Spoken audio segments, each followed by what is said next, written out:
This is a third video in a four-part series on trauma. Today we're going to talk about the trauma brain on Mental Health Minute with Kim.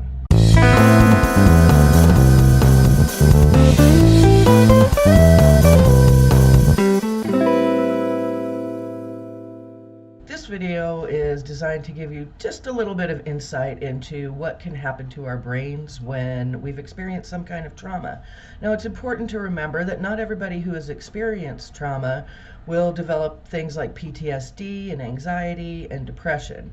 But if you have had trauma, your brain can develop a little bit differently than somebody who has not experienced trauma. And I call this the trauma brain.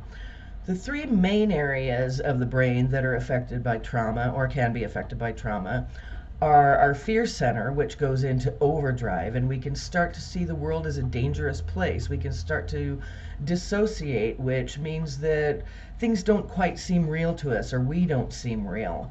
We can develop PTSD, depression, anxiety, panic disorder, all kinds of things. And also our emotional regulation center and our thinking or reasoning center, our rational brain, become underwhelmed. They don't work quite as well as if we had not experienced the trauma.